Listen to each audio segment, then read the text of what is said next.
Welcome to the Wild Tales podcast. I'm Jason Fox, and this series is all about adventure, resilience, and inspirational humans. The podcast is presented by the Book of Man and in partnership with Talisker, the single malt whiskey made by the sea.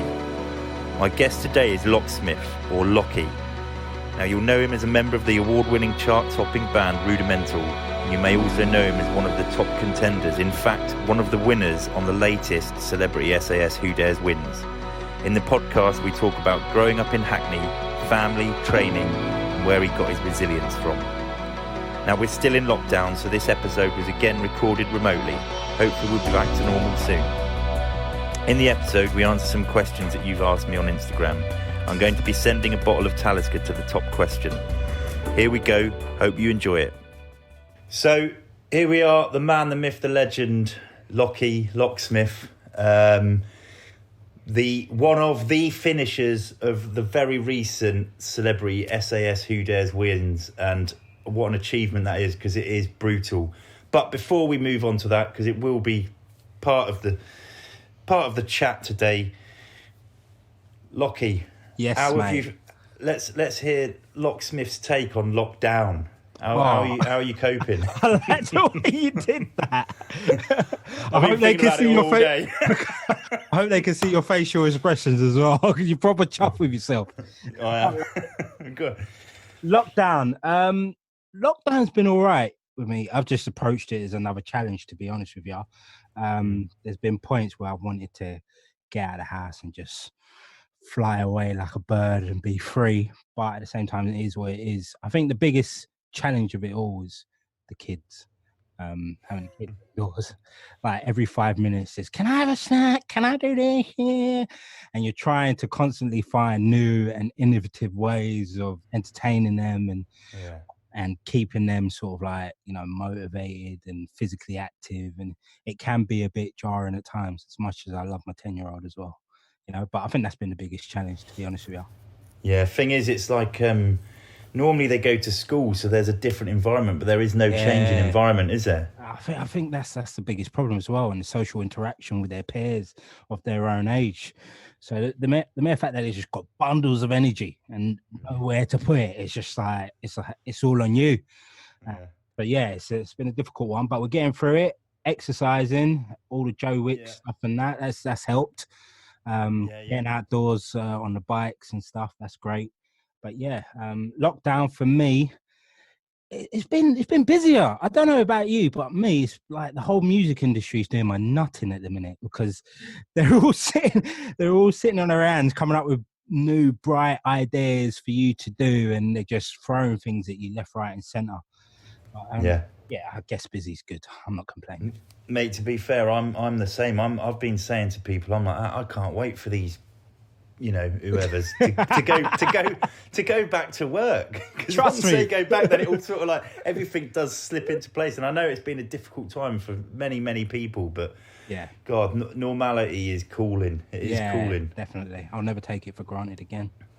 Yeah, big time. But mate, whilst we're still on that, how have you found the homeschooling? There's a lot of people that they've struggled with it. Yeah, it's a difficult one. My little boy's mum, she's a teacher, so that helps. But at the same time, the kids don't like to listen to you. It's like when I try to do a bit of football training with my boy, it's like we constantly knock heads. And then as soon as his coach comes in and says exactly the same things I've been saying, he takes it on board and he's listening and this, that, and the other. So that kind of element of it is kind of difficult. I think the key here is not to make it too much of a structure, because if you do that, especially in the one environment that they're in, it's just going to be frustrating, not only for your kid but for yourself. And that's what it's been like for us, to be honest. But yeah, he's been good. We do like 3 hours a day, no more, and then he gets a chance to do whatever he wants. But I've got things in place, Foxy. I'm not taking no prisoners there. I've got everything in my fridge labelled up with price tags on them, because there's a tuck shop in my house. Because I know what he's like. He'll just literally snack out every 5 minutes. So I've said to him, with the pocket money that he gets, he has to buy anything he wants in the fridge, during the school hours. And so if he wants toast, that'll cost him 50 pence. Mate, that's awesome. That's People the trick need to be listening to this. I tell you what, you want to trademark that before this goes out. All right, trust me. Tuck you shop. know what I mean? I'm on the copyright already. The Locksmith tuck shop. Yeah. Mate, I know you're into training. You know, in a big way. What have you been doing? What's your regime? I know you've got a decent. I know, and I'm jealous of the fact that you've got a decent pull-up bar. Yeah, no, I've got a wicked pull-up bar in the garden. That's one of my faves. Now, I'm more into sort of like the body-weighted exercises anyway, rather than just going in the gym and doing the heavy lifting and whatnot, which I do love as well, but it can be a bit monotonous. With the body weight stuff, you can take it anywhere, you know, that you don't just have to be restricted to a gym. And that's something I've been doing for years, especially being on tour with Rudimental. You're all over the world, and sometimes you're in these remote locations where you've got no facilities to train whatsoever. So you've got to make it up yourself. So that has come in handy whilst being in lockdown, the whole body weight experience. Are the rest of the just something I'm interested in? Are the rest of the Rudimental crew, are they into the exercise? It's so funny because I got asked a question the other day: how would the rest of the Rudimental boys react or cope with being on SAS Who Dares Wins? And I just couldn't stop laughing. The thought of them getting involved in anything like it is just hilarious. You got Kezi, who we used to play football together. I think football, anything to do with football, he's fine. But when it comes outside of that, he really needs like a kick up the arse to do anything extra. Pairs is a no-go. He's just he's hippified and loves life. And then you've got a mayor who's just doesn't even know how to spell gym, let alone go to one. So it will be really interesting to see that happen. Yeah, maybe that's the next thing. Right, mate, as with all of these, because we want people to go on a journey, your journey, what we're going to do now is we're going to sort of go right back to you giving us insight into your youth. Yeah. How was it growing up in the around the streets of Hackney? East London, Hackney. What a place. Look, man, East London, Hackney made me who I am. You know, you've got so many cultures, so many things going on, so many different types of people that you're just exposed to so many different things. I've always said, coming from Hackney, growing up in Hackney, or even in a city, London, you can go anywhere else in the world and adapt. And that's been the case for me, especially going on tour around the world. Growing up in London, especially Hackney, was difficult on the streets and that. My home life was amazing. My mum did the best job possible as a single mother of three, me and my two sisters. Yeah, just the streets were hard, man. It's just I've seen some really horrible stuff, and I know you have, but no, it's different. It's different. Yeah, it's on your own doorstep. No, that's it exactly. And you know, with my dad not being around, that kind of left me mentally in a no man's land, and I didn't really know who I was, and I was trying to find out who I was for a long time. And I've always said that football and music helped me massively. The fact that I didn't make it as a footballer, I blame my dad for years, and that was a big issue for me. Falling back on music wasn't so bad because it got me to where I was today. And you got to think, like, if I didn't grow up in Hackney, I wouldn't have met the rest of the Rudimental boys. We've known each other since we were 5 years old, you know, and we shared the same interest, football, music, you know, chasing the same girls, you name it, we did it. And yeah, man. So I was convinced from an early age that I wanted to make it or whatever I wanted to do on my own. I felt like I needed to be self-sufficient. Sorry. And that's what the streets taught me, is that you have to be able to look after yourself. I remember moving out when I was 16, and I ended up living in one of the worst estates in Hackney, probably in London. It was called Pembury Estate.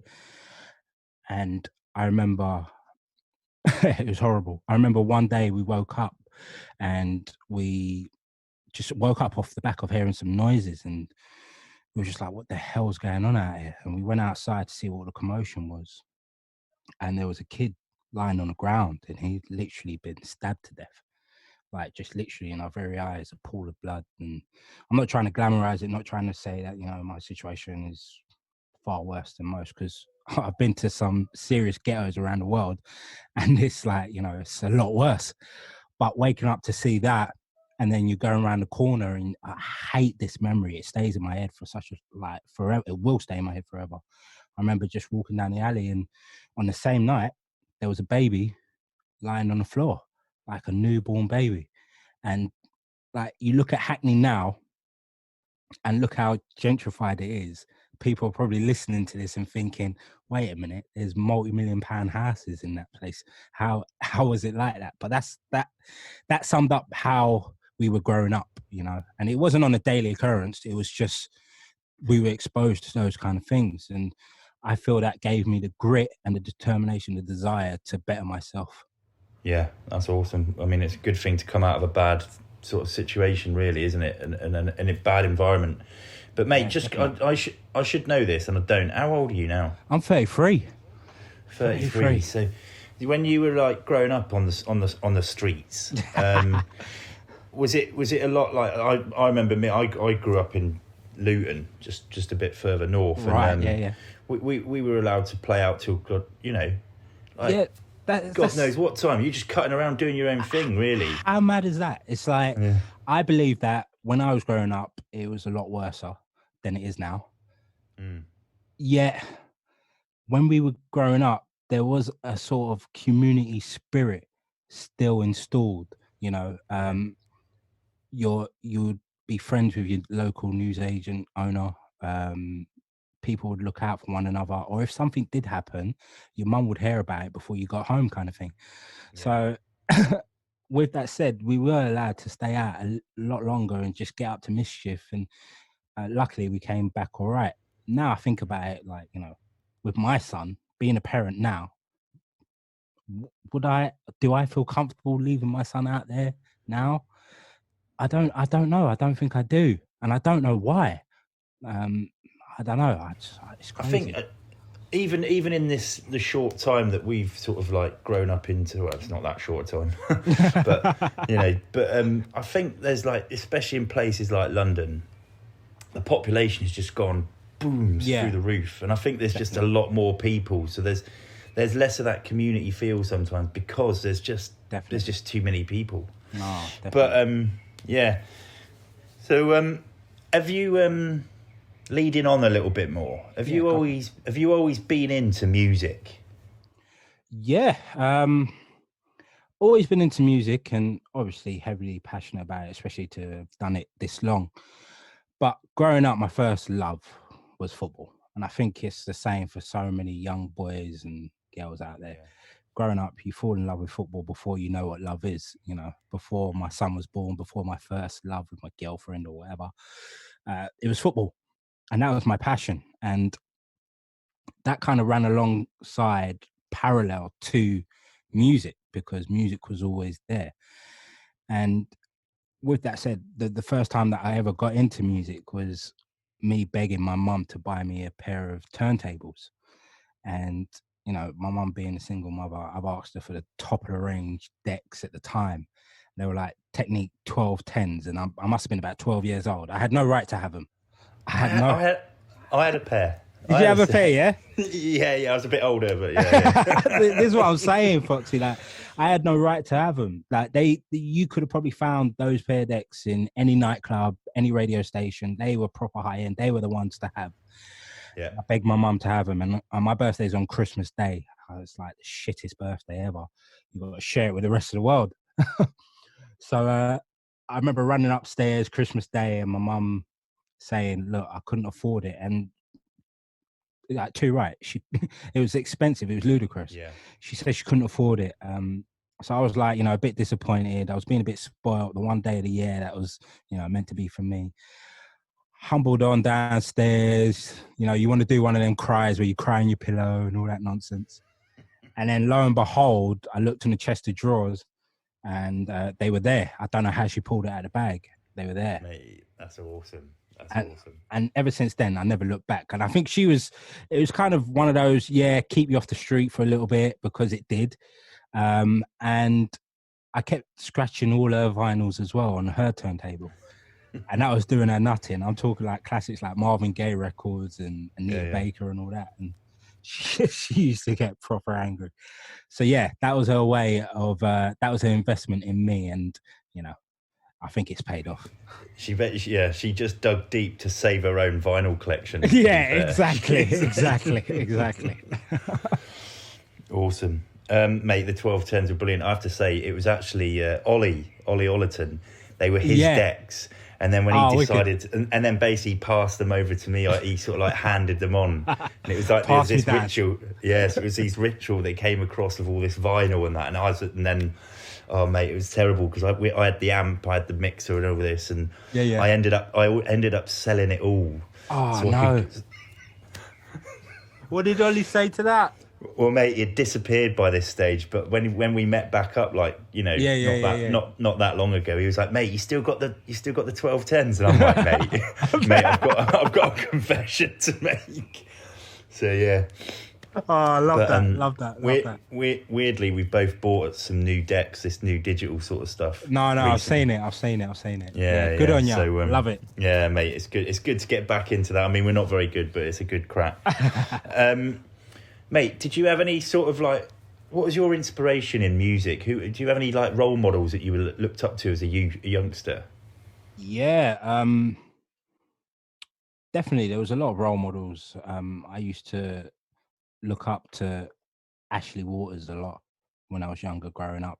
And the funny thing is, I wasn't really too heavily into sort of like So Solid, but I was heavily into sort of the whole culture of that vibe of being part of a team.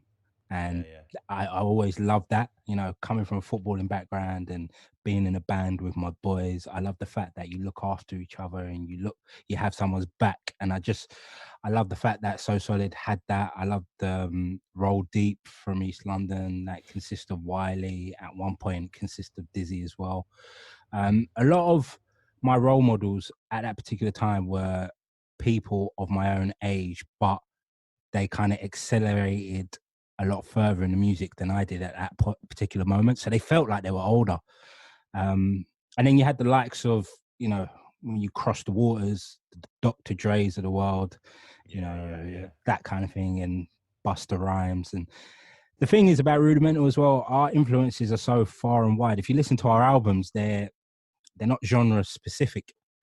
It's like you got drum and bass, you got house, you got a bit of R&B in there, and you just fuse all those flavors together off the back of listening to Lauryn Hill, Marvin Gaye, and Earth, Wind and Fire, and then you just get Rudimental, if you like, and that's where our influences really come from. Yeah, I like all the stuff that you've just been talking about. Where I grew up, we used to, for some reason, ask all the schools in the area. We were like big into like NWA, Public Enemy, all that sort of stuff. There you go, exactly. And what's been good recently is that new Netflix series about Michael Jordan's come out, and it's sort of like I need to watch this. Yeah, it's starting to bring back all those memories of being at school and begging my mum for a pair of Air Jordans and her telling me to fuck off because they're too expensive. No, exactly. Man. All those type of genres and those type of music and sort of like the crews and the culture. It's sad because I feel like it's not existent anymore.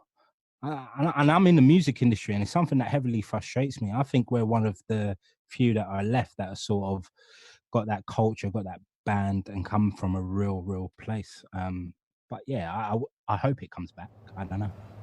Yeah. Well, hopefully we'll see. Keep it going. Mate, for people out there, how long has Rudimental been going on for, and what's your journey with them been? How did it all formulate? How did it come to fruition? Yeah, so it's a bit of a bromance story, to be honest with you. I mentioned it a bit earlier where, we grew up when we was like 5 years old. I first met Piers in Infants, and he had long hair. Like, he got mistaken for a girl. I remember a guy trying to kiss him once at 5 years old. and that was my introduction to Piers, because I had to break him up. I was like, no. He's a guy. And yeah, and then I met Kezi later on from then, and it was actually us three together, Kezi, Pears, and myself, and we grew up listening to music, and we started making music around about 12 years old, 13 years old. Pears, his dad was a musician, and he used to go around to pubs all over the UK and just play out with his band, and he had this made up or makeshift studio in his house, and we used to go over there and we used to make beats and whatnot. And I used to have I used to have my decks in my house, and all the local boys MCs would come to my house, and they used to call it the basement. I used to have like 20 MCs in my bedroom. It was about the size of this room here. It was just like heaving, and they'll be rapping and we'll be DJing, playing some of our songs, and it was just like a good vibe. And that's where it kind of stemmed from, that kind of pirate radio station culture. We eventually got onto one of the pirate radio stations. It was called Deja Vu,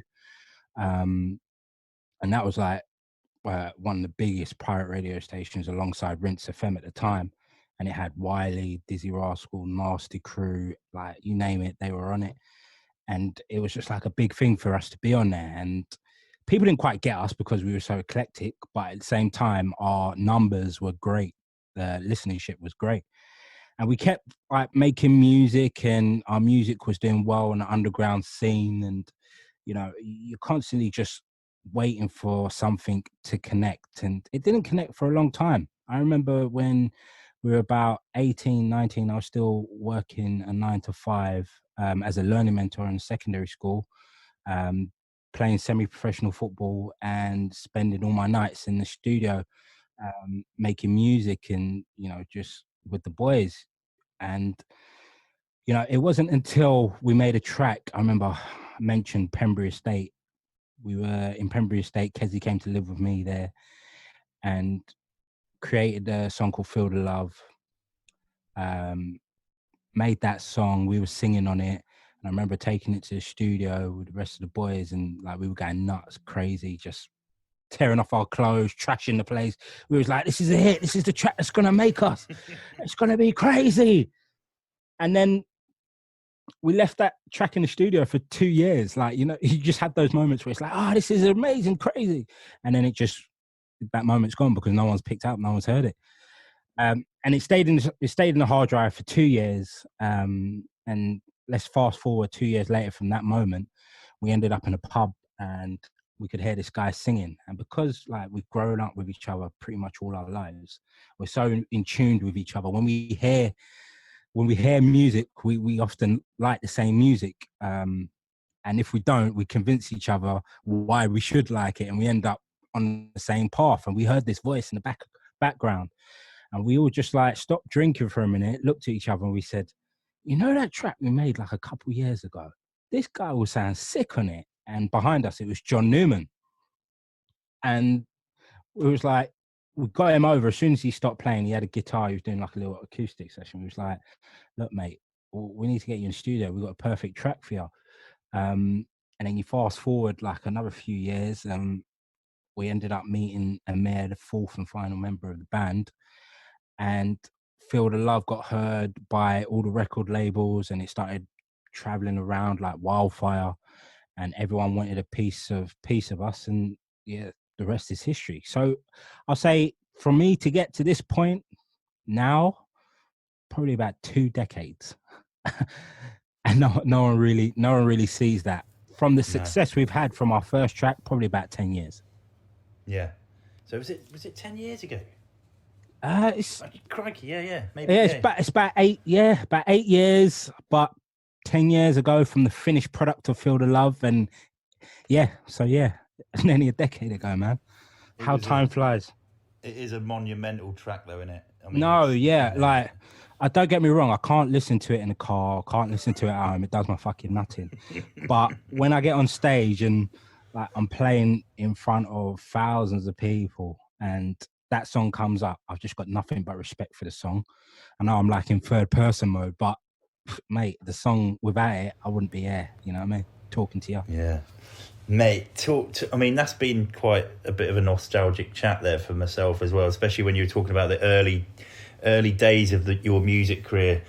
with the pirate radios and that. And I'm not advocating pirate radio stations, by the way, but I used to love there was one down in Luton called Power FM, and I think Power FM, and I think it was like, I think it used to get pumped out of a flat in an estate called the Marsh Farm Estate, and I could be wrong there, but I remember listening to it as a kid. It sounds about right, mate. It sounds about right. No, it's also you used to listen to the radio.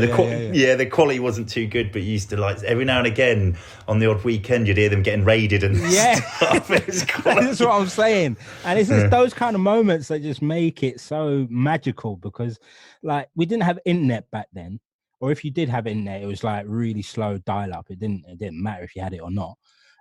So the only way you heard about sort of like new raves to go to, new music, was through radio.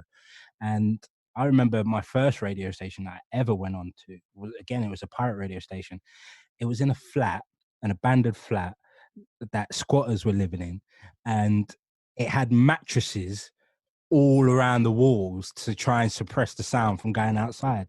And that's where Rudimental kind of stemmed from.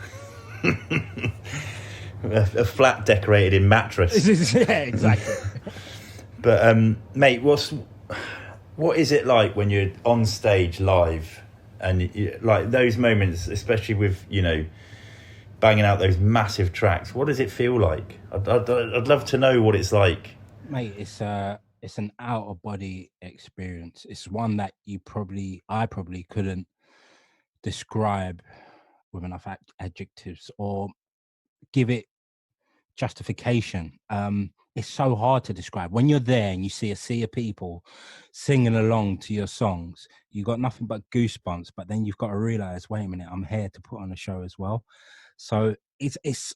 I was talking to the rest of the boys about it. I was just like, why is it when we're on stage and, you know, our shows are going perfectly fine, and it's just like a great show, probably some of our best shows, and I can't remember what's happened?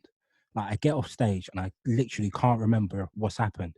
However, when we go on stage and something goes wrong or something negative happens on stage, I come off stage after the show and I remember everything, literally everything, from what I ate that day to what it was like on stage from the minute we left. And I think that's a bit what it's like. When people ask that question that you've just asked, you're probably trying to remember the best show that you've ever done.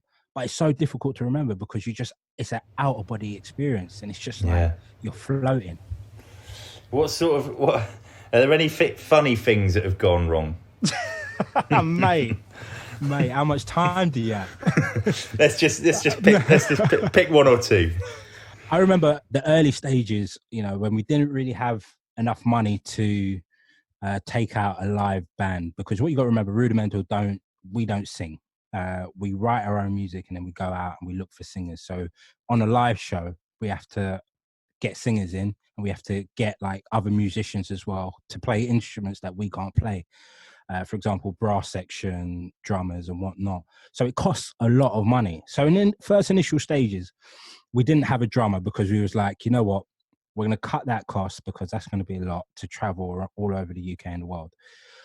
We'll have some of the drums playing out a backing track. We'll use a computer to play the drums coming out, and we will play our instruments on top of it.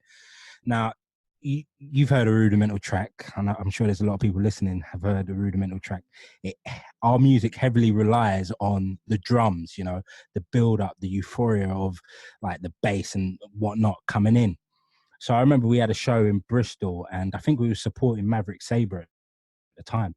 And, you know, you've got all the musical elements of it. You've got us on our keys and whatnot, and you've got a bit of the brass section playing what they're playing.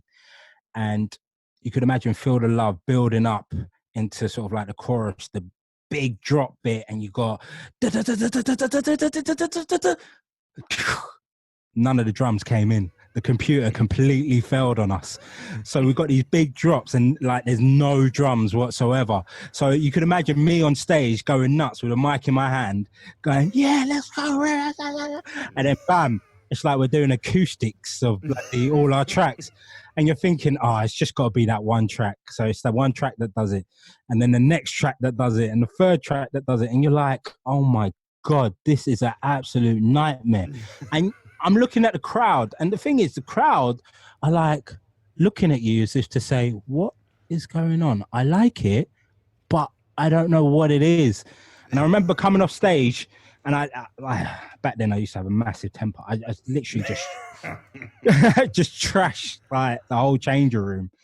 And I remember looking back at tweets, and everyone was like, "Oh, absolutely love the show, but why were they doing an acoustic version of all their tracks?" I just, it was a fucking nightmare. Oh, mate, I can imagine I'd lose my shit on that stuff. It's all those things like that I just, does my head in. Mate, do you like being on tour? Oh, I got a love-hate relationship with tour, you know. I love the fact that I get to see so many different places, so many different countries, so many different cultures, people, and play in front of some amazing crowds, you know. Like, I've gone to some places that even if I did have enough money, I know in myself I probably wouldn't travel as much as I have done or had the luxury of doing with Rudimental. And that side of it is amazing. But I'm a very homely person, you know. I get homesick very quickly. I miss my boy tremendously, as a lot of people have seen on SAS Who Dares Wins. So that has some strain on me. I can remember one incident where we was touring with Ed Sheeran in America, and we were supporting him, and it was an amazing tour, but it literally went on for 2.5 months. Wow. Just literally on the road. And you kind of lose a sense of reality when you're on the road, because sometimes you end up, I don't know, you're in LA and then you wake up and then you're in San Diego or something. It's just like, wow, you feel like you've been time traveling or something. You really ain't got a clue of where you are. And all those stresses were sort of like starting to take its toll. It started off good, but then started to take its toll. And I can't remember. In fact, I think it might have been LA actually. We ended up, and I was just missing the family. And it's mad how the similarities are so similar to the tricks that you guys tried to do with us on SAS, with letting us have that video call with, you know, our family member, and how fucked up that can be when you're in a dark place, a million miles away from your family. And I remember receiving a call, FaceTime, with my boy, and, you know, it was a great call, and I wish it wasn't, but it was a great call, and it just put me in a downward spiral. Went on stage, mumbling most of my words that I was saying on stage. It was a good show, luckily. And I remember David Beckham came after the show, and he was like, "That was a great show." And I didn't even acknowledge him then, because that's how upset I was. You have those moments on tour. It's not as glamorous as it looks. You don't often get to see the countries that you visit. You know, you're living in and out of hotel rooms and tour buses and airports. And I think airport security is the one that winds me up the most. It's because you do it so many times within one day or 1 week or a month. It's just like taking out the same shit all the time. It's Groundhog Day. It sucks up so much time, doesn't it? There's an old story about Ian Wright when he used to play at West Ham. Yeah, I don't know him, but I just, you know, obviously being a gooner. You know. Yeah, of course. But there was one when he was playing for West Ham in the early days, and he got sent off, didn't he? Apparently, and he said he walked up the tunnel. He was like, "Fuck this, I'm going." And then he just sort of suddenly stopped, looked to one side, and there was the referee's changing room. and then apparently, the way he tells the story, I've seen it on telly. He just couldn't remember anything else after that. But apart from when he got home, Harry Redknapp's phoning him up, going, "What the fuck? get your ass back here now." Anyway, yeah, it's a bit, that's what your little dip there about Ed Sheeran reminded me of. Definitely. You have these blackouts, mate. Mate, you know, probably one of the biggest parts of your life, I know it's a part that you're probably the most proud of, is you know, when you first became a dad. Yeah. How did that change Locksmith?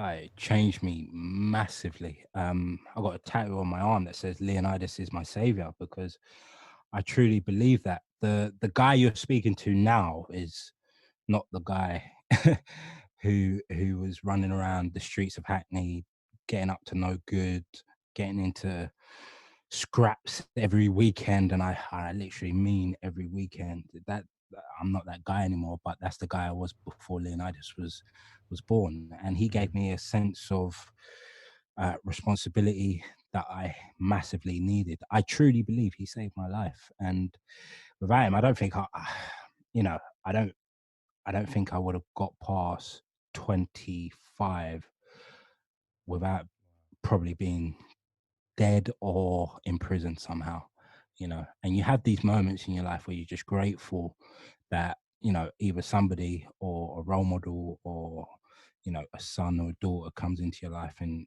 helps change you for the better. I notice things like my temper, my patience, that all simmering down rather.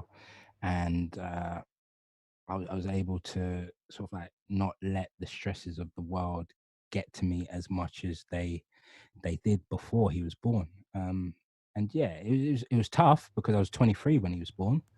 I had about 100 quid left in my pocket before we got signed. Field of Love got signed, and I didn't really know how I was going to do it, but I knew that I was going to do it. And yeah, thankfully, he helped me get to where I am now. Awesome.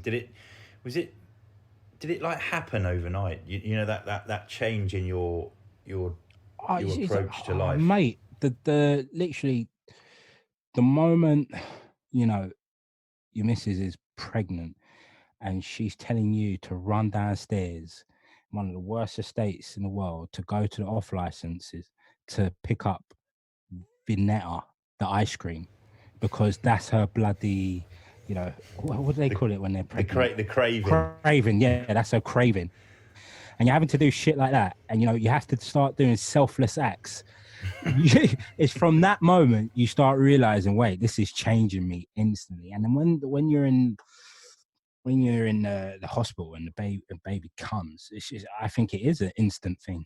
You're looking into the eyes of the baby. I know it sounds soppy, but it is what it is. I cried, and I was just like, I'm going to do everything in my power to, give you the best possible chance at life. And that just changed me instantly.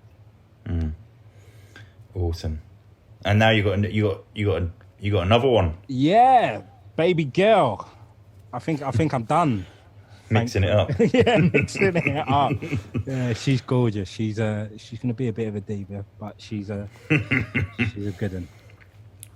Awesome, mate. Let's get on to the thing you've just finished. The thing you've just won. People say won. We like to say finishers. I think finish sounds better. Finishers, because it is an achievement to do that. Mate, how did you get into it? How did you get convinced or find out that you were going to be able to get on to SAS Who Dares Wins? I've always had this element of me that wanted to push myself beyond my boundaries, beyond my limits. And when I found out that, I could be possibly going on a show, I was like, I have to jump at this. I have to, definitely. It's right up my street. And the funny thing about sort of like TV and me being in my position, I turn down every TV opportunity. Literally. I don't do any TV or any reality side of TV or all those kind of shows. I was just like, fuck that, I'm not getting involved in that. But when this came knocking at my door, I was like, I have to do this. This is everything that I feel inside of me. I'll be more than capable of doing it. Although when on the first fucking day that we were there, on the hour, I was like, what the fuck have I got myself into? I don't know if I'm capable. I don't know what I was thinking. But I remember like being about 16, 17 and, I was at college. Football wasn't doing what I wanted it to do, or I wasn't making it. And I said to myself, look, if I don't make it as a footballer, I'm going to go to the army. And, you have them open days at college where sort of like the army come in, they try and recruit as many youngsters as they possibly can. I took all the forms. I was ready to sign away. I was like, yep, I want that team feeling, because I was always craving for something higher. Like, that craving was inside of me, and I was ready to hand in forms, like, and then I fell in love. And we ended up having 2 kids together, and that kind of steered my path elsewhere and my direction after Leonidas was born. I didn't feel that craving to, for that higher purpose. But yeah, when SAS came knocking on my door, and I remember, I think I did soccer. Yeah, I did soccer aid with Ant, played against him. Yeah. And I don't think I mentioned it to him once, to be fair. I didn't say that I wanted to be on the show, because I don't really watch TV. I've heard of the show and I was like, this show is sick. I need to sit down and watch it. And I never actually watched it. And I'm thankful I didn't watch it, because if I did, I probably would have said, fuck that again. I'm not doing that. But I think as soon as the opportunity arisen, I was like, yeah, definitely jumping at it. So I'm forever grateful for you guys, for everything that you've given us on the show, because some people don't realize it. I think a lot of people see it and they're like, oh, that's too brutal. Why are they treating them this way? And correct me if I'm wrong, Foxy, but I feel like there's a purpose for everything you guys do on the show, and the whole sort of breaking you down to the point where you feel like you can't go any further, and then reaching and digging deeper for that extra 10%, 15%, whatever it is what the show is all about, Yeah. There's a lot of, mate, I really appreciate that, because there is a lot of sort of, there's opinions that, it's just a load of lads being nasty, but it's not. Yeah. It's like you've got it is about self-development, I think, and it's about, definitely, you've got to break it down right to some really gritty places. You've got to go to some sort of dark places to then really find out who you are and how you can deal with sticky situations. And it's about becoming comfortable with the uncomfortable, isn't it, really? Yeah. And that means that we have to act in a way that makes people feel uncomfortable. So and there's a reason for everything. There always is. There's always a reason. 100%. And you know what? Like, with lockdown now, like in full sort of session, a lot of people are going to find out a lot about themselves that they never knew, existed. They're going to have to look in the mirror every day and see themselves, spend time with themselves. You can stare at, your social media all day and pretend to live in that reality. But with lockdown and not having that accessibility to socialize with everyone else, they're going to be faced with themselves, and it's going to be interesting to see how we get out of it the other side. And it is going to be it's going to be interesting to see the landscape. I was actually going on to a bit of the behind the scenes stuff with SAS. I chatted to Helen Skelton. I think it was yesterday, and she did mention that you are probably the loudest person when it comes to farting. She said not only can Rudimental and Lockie knock out tunes, he can knock out tunes on his own. Oh, mate, episode 5, bloody, God knows why you lot kept that in, but I love you for it.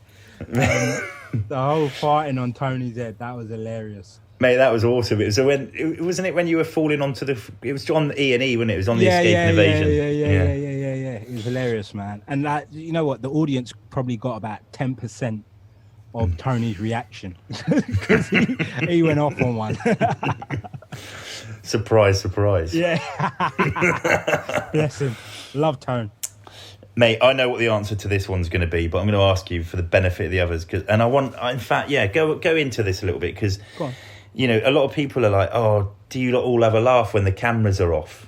Does it just cut and then you just have a bit of a crack and what have you? Bring that to life. Mate, I've been on TV sets and behind the scenes of some reality TV shows, and you're on there and there's people waiting for you, or hand and foot with cup of teas, wet towel, a little wet wipe to wipe your ass if you need to be. And it's so far from that when you jump onto the SAS Who Dares Wins. As soon as you enter, not even the day where you start doing your missions or your activities, just the day before, there's someone there with an envelope, and they're not the nicest looking person. They tell you to put your phone in there, put all your electricals in there, and you're not allowed to, have any contact with the outside world. And then you get into the facility, and you got the cameramen that are about, and none of them are allowed to talk to you. None of them talk to you. Like you're just gagging for a bit of the outside world interaction, and no one's talking to you, and no one's like communicating with you or giving you any sympathy or any love whatsoever. In fact, there was one incident where the audio guys came to change our packs, and it was me and Tony. I don't know if you guys probably saw this on camera, but if you get to see it, please. No, I know what you're going to talk about. Go on, carry on. Yeah, we all get asked to line up, and the audio guy wasn't the nicest looking guy. He was grim as fuck, and he literally told us, he said, turn around, put your arms up, quiet. And it's just like, everything's just so direct and forceful. And you got to remember, we've probably just been climbing up mountains, done 10Ks, 5Ks, jumping out of helicopters, freezing cold, all this shit. And then you got someone who's changing your pack. And I remember Tony being like, it'd be all right if you had some fucking manners. And like just literally went into him, like just ripped him a new one. And the audio guy just literally, all the white just came into his face. But that's what it's like. There was no sympathy. There was no one waiting on hand and foot for you. They're very professional. I've got to let you into a secret here. So that guy, I know who it is. It's a bloke called Sam, and he's basically. I've explained this before, but he's basically the floor manager. He's been doing it for quite a while. So he interacts with us. He comes in. Yeah. When he comes into our dormitory, and I tell you what, for the last, I think he's been with us for 3 years. We absolutely annihilate him. Like, honestly, he literally walks in so despondent, and we're like that. What the fuck? Just hurling abuse at him. We have a bit of a laugh. We have a bit of a laugh with him, and he's on constant receive. He's just anyway. He came back in one day. It was that day, and he was like, he goes, "Oh my God!" He goes, "I need protection." He goes, "Ellie hates me." He goes, "He's gunning for me." He goes, "But I'm not allowed to talk to them. I've got to be really strict because that's what the bosses say." And we're like, "Get back in there." And he's just like, "I can't." He's like, I don't want to see Tony Bellew again. Oh, man, stitches, mate! I swear to you, Tony looked like he was about to just fling him up against the wall, and I was angry as well because we've been through shit, and but Tony, man. It was hilarious, man. Afterwards, I was just laughing. Mate, that went like what? That spread like wildfire through the crew. The crew were like, Sam's gonna get battered by Bellew. I love that. Yeah, quality. That's made my day. You still in touch with everyone from it? As in, yeah, totally, man. I'm not trying to sugarcoat it. Like, the guys were amazing on there, and that was one of my biggest fears. And you get asked that question, what was your biggest fear before going on? And for me, it was the heights. I can't deny that massively. I'm scared of heights. I'm probably scared of standing up on a chair too high. You know what I mean? Like, I am. Mate, I feel your pain on that as well. Yeah, I know you do, mate. But another one, not my fear, but just something I was really worried about, was the whole social interaction with other people I don't know and not being able to get away from them. And I'm a recluse when I'm at home. At most I see the rudimental boys, and then I come home and I get on with life that way. So that was a bit of a worry for me. And outside of football teams and all that kind of stuff, that was a worry for me. But they were amazing. Every single one of them, even Fash put me in a headlock on that day. He was still a good lad, and everyone had each other's back. So we've like got WhatsApp groups. I talk on the phone to Tony daily. Like, clearly one of the recruits that I got on with the most. Love him to pieces. So we talk a lot, man. Awesome. Has it helped you in any way understand yourself? Has it been beneficial? Oh, mate, without a doubt, and that's why I'm so thankful for you guys and what you do. Not just for having me on the show, and people could say, "Oh, you're on the show because it does this to your profile." I couldn't give two shits about that. For me, it was about myself. Like I needed to find out how far I could be pushed, and I didn't actually understand. I didn't think I had any issues, deep rooted issues, until I went on the show. And you get stripped bare. You physically feel like you can't go on anymore, and you just question yourself all the time. And then the issues with my dad, that sort of came to the surface, and it started making me realize, especially in my early days, and like more towards maybe a year before going on SAS, I was starting to drift back into sort of how I was when I was younger, losing my temper, and just really going off on one, and not wanting to be in the music industry anymore. I wanted to quit. I didn't want to. I didn't want to just faff about with all these snobs and the hierarchies that be. So yeah, getting into the SAS and coming out the other side made me learn how to not take things on board too heavily and carry that weight around with you all the time, and how you've got to distribute that, not only on yourself but with the people that are close with you. Talk more, those kind of things. Yeah, definitely communicate. Just quickly, still on SAS. Yeah, mate. Episode 5, it was brutal, but you put in a massive shift. And how is the knee? The knee's cool, man. The knee's good. Like, just to set the record straight with everyone out there, it was a long term knee injury that I've had for years. However, I didn't want to go down the surgery route. I wanted to put that off for as long as I could, because I still believe I'm going to be a professional footballer at some point. And I'm able to maintain it. And you guys gave me all the tools that I needed to maintain that. You allowed me to have my foam roller in. The doctor was on hand and foot if I had any issues, had a knee bracket as well. But it was just a case of, it was just the uphill and going downhill. And it was just one point I just felt it, and it was just like, mate, it was horrific. But I managed to get through it, and the knee's fine now. Like, I'm doing 10K runs all day, every day. So nice. Yeah, I'm in a good place. Yeah, that canoe's difficult to carry. But mate, how you lot do that? You lot are nutters. I don't get it. The trail was we picked. Even me and Ollie, we were leading it. That trail was pretty. It was tricky. Yeah. Yeah.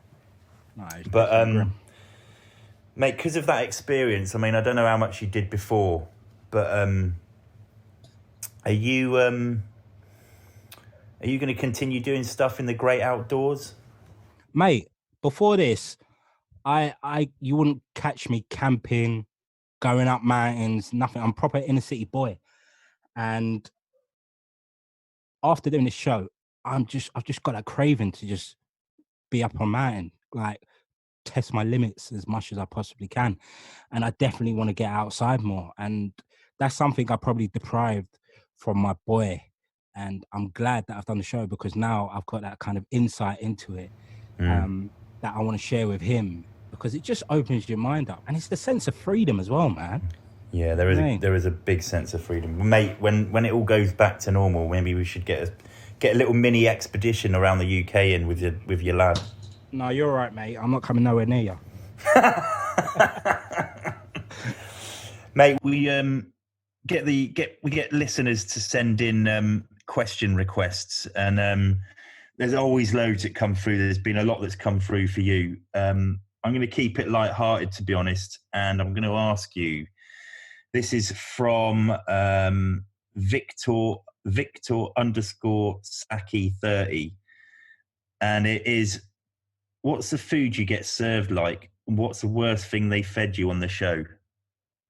So not on tour, because I'm sure you get lashed right up.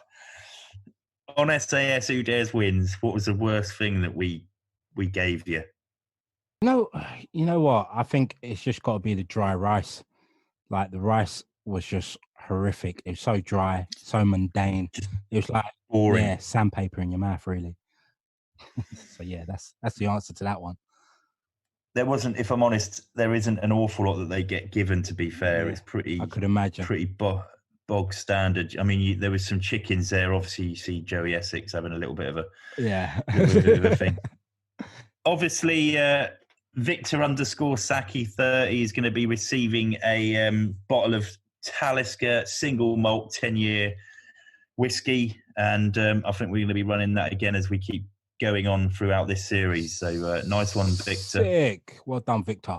When everything goes back to normal, what have you got on? What's coming up? What's on the horizon? Well, yeah, obviously everyone's in the same situation right now in terms of, their shows or their work has been put on hold. So everything will be pushed back until next year, we hope, fingers crossed. So yeah, we're going to have loads more shows. We're also thinking about releasing another album at some point. I don't think it'll be this side of the year, hopefully next year, because, we're at home. We've all got home studios in our gaffs, luckily fortunate enough to have that. Yeah. So we're able to continue to work. So we're continuously making music every other day. So hopefully a new album next year, some more touring. And I've also got some stuff that I'm doing on my own on the Locksmith side of stuff. I'm bringing out a gym clothing brand, or it's out now. I think I've sent you a 10 kg vest that should be in a post to you. Yeah, looking forward to that. Mate, it's all inspired by you guys, and it literally is. So, yeah, all that gear is going to be available. Well, it's available right now. Okay, so if anyone's interested, where can they find it? Yeah, check out my website, theycallmelocksmith.com. We've got, I say we, it's me. I've got 10 kg weighted tactical vests, foam rollers, and we've got some hats. There's going to be some tracksuits coming soon, T-shirts, gym equipment that you'd expect. But yeah, it's all coming from me, and all the designs and everything is me. It's actually doing my nutting how much hard work this is. I didn't think it would be this hard starting from the ground up, but it is, and it's really good to see people wearing my bits. Awesome. So wrapping it up, mate, because it's been a bit of time now, and I know you've got kids and everything. Good. So what's the best thing about what you do? What gets you buzzing in the day? Oh, in terms of work or just in general? Do both of them. Yeah, in terms of work, I think it's the ability to make a difference in people's lives, and that's something I've always wanted to do. I wanted to inspire and motivate people off the back of, like you mentioned, Ian Wright. He's my biggest inspiration of all time. I've watched Ian Wright come from where he's come from and make it against the odds. He made me feel like you could achieve the impossible, and that's what I've always wanted to make people feel like, and I've managed to do that through my music. And every time I make a song, or we make a song, I feel like that's my happiest moment, and getting that out for people, because you've got songs like Not Giving In. I've heard so many stories of how that's helped people get through so many negative scenarios in their lives, and then you've got people who just want to go out, and we're able to cater for that. Cater for it all. Yeah, definitely. Mate, that is awesome. I'd just like to wrap it up now. So cool, man. Lockie, you are a legend. I appreciate you coming on. I've watched you dig deep and deliver day after day after day on SAS Who Dares Wins. Thank you, man. Truly appreciate that. You deserve to be there at the end with Lauren. So, mate, thank you. That was a solid effort, and we can stay mates and catch up when this is all over. We'll be best friends. Nice one, mate. Foxy, man. Mate, take it easy. Awesome. You too. Thanks very much to Locksmith. I hope you enjoyed it. Don't forget to subscribe to the podcast if you don't already, and follow me and the Book of Man for the latest news. Thanks again to Talisker for supporting this podcast, and thank you all for listening. Take care, and we'll see you soon.